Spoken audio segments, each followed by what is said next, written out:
ত্রয়োদশ জাতীয় সংসদ নির্বাচনে জয়ী ২৯৭ জন সংসদ সদস্যের শপথ আগামী ১৭ ফেব্রুয়ারির মধ্যে অনুষ্ঠিত হবে বলে জানিয়েছেন প্রধান উপদেষ্টা প্রেস সচিব শফিকুল আলম।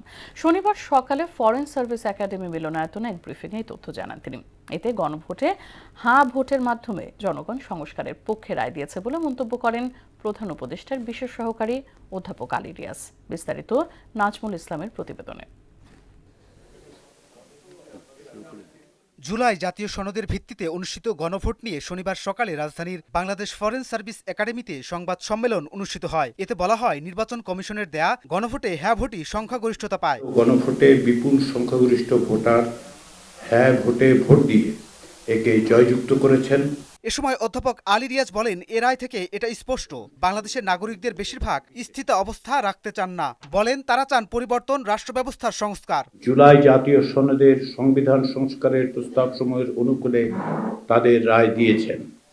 এই রায় থেকে এটা স্পষ্ট যে বাংলাদেশের নাগরিকদের বৃহদাংশ আর পুরনো ব্যবস্থায় ফিরে যেতে বা স্থিতাবস্থা বহাল রাখতে চান না। গণভোটে জনগণের মতামত সুস্পষ্টভাবে প্রতিফলিত হয়েছে।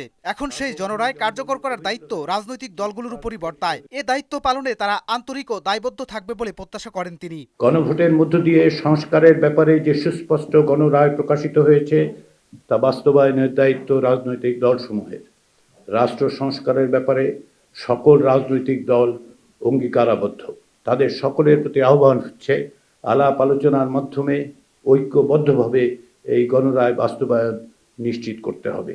এতে আগামী ১৬ থেকে ১৭ ফেব্রুয়ারির মধ্যেই নতুন সরকারের শপথ গ্রহণ অনুষ্ঠিত হবে বলে জানান প্রধান উপদেষ্টার প্রেস সচিব শফিকুল আলম।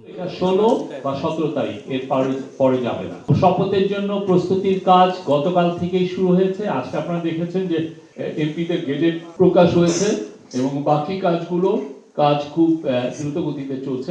নবনির্বাচিতদের শপথ গ্রহণের জন্য সরকার এরই মধ্যে সার্বিক প্রস্তুতি গ্রহণ করেছে বলেও জানান প্রেস সচিব। শপথের কে পড়াবেন এটা আপনাদেরকে পরবর্তীতে জানিয়ে দেওয়া হবে। নাজমুল ইসলাম, মোহনা সংবাদ, ঢাকা। এবং রেফারেন্ডাম অনুষ্ঠিত হলো।